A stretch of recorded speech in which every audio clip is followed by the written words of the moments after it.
ये सोचना कितना दिलचस्प है कि भारत जैसा विशाल और विविधताओं से भरा देश एक होकर कैसे काम करता है। इस सवाल का जवाब छिपा है केंद्र और राज्यों के बीच के एक बहुत ही नाजुक रिश्ते में। आज हम इसी रिश्ते की परतों को खोलकर समझने वाले हैं।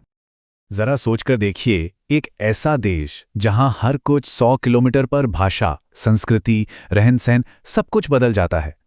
हमारे संविधान बनाने वालों के सामने यही सबसे बड़ी चुनौती थी। इतने सारे राष्ट्रों से मिलकर बने एक राष्ट्र को एक सूत्र में कैसे पिरोया जाए। इस पूरे जटिल सिस्टम को समझने के लिए हम इसे 6 आसान हिस्सों में देखेंगे। पहले बात करेंगे भारत की इस अनोखी चुनौती की, फिर जानेंगे कि कानून बनाने की शक्ति किसके पास है, शासन कैसे चलता है, पैसे का बंटवारा कैसे होता है, और आखिर में समझेंगे कि केंद्र क्यों ज्यादा मजबूत है और इस संतुलन को बनाए रखने के लिए क्या कोशिशें हुई हैं। तो चुनौती तो हमारे सामने साफ थी। अब देखते हैं कि इस बड़ी पहेली को सुलझाने के लिए हमारे संविधान निर्माताओं ने क्या रास्ता निकाला। इसका जवाब था एक खास तरह का सिस्टम, जिसे हम अर्ध संघीय या क्वासी फेडरल कहते हैं। मतलब इसे एक बड़े संयुक्त परिवार की तरह समझिए, जहां परिवार के हर सदस्य यानी राज्य की अपनी पहचान और आज़ादी है, लेकिन परिवार के मुखिया यानी केंद्र के पास ये सुनिश्चित करने के लिए कुछ ज्यादा अधिकार है कि पूरा परिवार एक साथ रहे। चलिए अब इस परिवार के नियम कानून की बात करते हैं। देखते हैं कि ये नियम बनाने का अधिकार किसके पास है। देखिए, संविधान ने शक्तियों का बंटवारा बहुत साफ तौर पर 3 लिस्ट्स के जरिए किया है। पहली है संघ सूची, जिसमें रक्षा और विदेश जैसे राष्ट्रीय महत्व के विषय हैं जिन पर सिर्फ केंद्र ही कानून बना सकता है। दूसरी है राज्य सूची, जिसमें पुलिस और कृषि जैसे स्थानीय विषय हैं, और तीसरी है समवर्ती सूची, जिसमें शिक्षा जैसे विषय हैं जिन पर केंद्र और राज्य दोनों कानून बना सकते हैं। लेकिन अगर दोनों के कानून में कोई टकराव हो तो केंद्र का कानून ही माना जाएगा। वैसे तो केंद्र राज्यों के मामलों में दखल नहीं देता, लेकिन 4 ऐसी खास परिस्थितियां हैं जब केंद्र राज्य सूची के विषयों पर भी कानून बना सकता है। जैसे कि राष्ट्रीय हित में, किसी इमरजेंसी के दौरान, या जब किसी राज्य में संवैधानिक व्यवस्था ठीक से काम न कर रहे हो, जिसे हम आमतौर पर राष्ट्रपति शासन कहते हैं। यहां एक और मजेदार बात है। सोचिए कोई ऐसा नया विषय आ जाए जो इन तीनों लिस्ट्स में से कहीं भी ना हो, जैसे कि साइबर लॉ या स्पेस टेक्नोलॉजी। तो भारत में ऐसे विषयों पर कानून बनाने का अधिकार अपने आप केंद्र को मिल जाता है, जबकि अमेरिका जैसे देशों में ये शक्तियां राज्यों के पास चली जाती हैं। ये बात भी केंद्र की मजबूत स्थिति को दिखाती है। ठीक है, कानून तो बन गए, पर उन्हें जमीन पर उतारेगा कौन?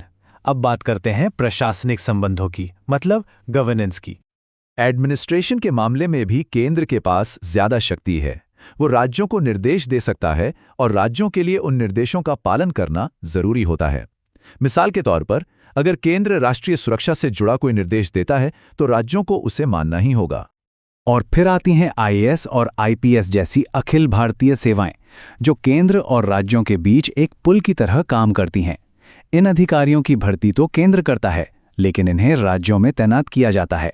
इससे पूरे देश के प्रशासन में एकरूपता बनी रहती है। अब जाहिर है, जब इतने बड़े स्तर पर काम होगा तो सहयोग और समन्वय के लिए भी तो कुछ तरीके चाहिए होंगे। इसके लिए अंतर्राज्य परिषदें हैं जो केंद्र और राज्यों को बातचीत का एक मंच देती हैं। और अगर कोई बड़ा विवाद हो जाए तो उसे सुलझाने के लिए सुप्रीम कोर्ट जैसे सिस्टम भी मौजूद हैं, ताकि शासन बिना रुके चलता है। और अब आते हैं उस मुद्दे पर जहां अक्सर सबसे ज्यादा खींचतान होती है, यानी पैसा। तो पैसों का बंटवारा कैसे होता है? मोटे तौर पर 3 तरीके हैं। कुछ टैक्स जैसे स्टैंप ड्यूटी सीधे सीधे राज्यों को मिल जाते हैं। कुछ टैक्स जैसे इनकम टैक्स केंद्र इकट्ठा करता है और फिर राज्यों के साथ बांटता है। और कुछ टैक्स जैसे कस्टम ड्यूटी पूरी तरह से केंद्र के पास ही रहते हैं। अब ये बंटवारा मनमाने ढंग से तो हो नहीं सकता। यहीं पर एंट्री होती है अनुच्छेद 280 की, जिसके तहत हर 5 साल में एक वित्त आयोग यानी फाइनेंस कमीशन बनाया जाता है।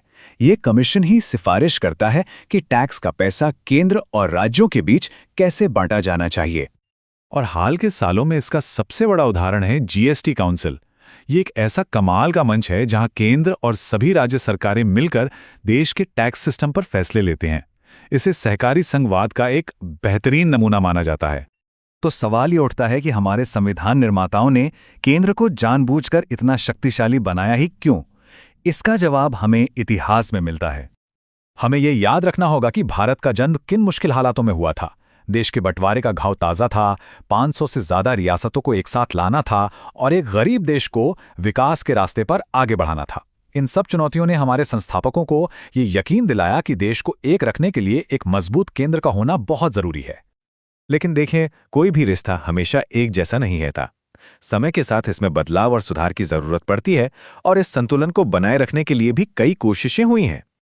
इसी संतुलन को फिर से साधने के लिए समय समय पर सरकारिया और पूंजी जैसे आयोग बने। इन आयोगों ने राज्यपाल के पद को निष्पक्ष बनाने, राज्यों को ज्यादा वित्तीय अधिकार देने और राष्ट्रपति शासन का सोच समझकर इस्तेमाल करने जैसी कई जरूरी सिफारिशें की, जिन पर आज भी चर्चा होती है। तो इस पूरी चर्चा का सार ये है कि भारत की स्थिरता और तरक्की इसी नाजुक संतुलन पर टिकी है। हमें देश को एक रखने के लिए एक मजबूत केंद्र भी चाहिए और साथ ही स्थानीय जरूरतों को पूरा करने के लिए शक्तिशाली राज्य भी। और ये सारी बातें हमें आज के सबसे बड़े सवाल पर लाकर खड़ा करती हैं।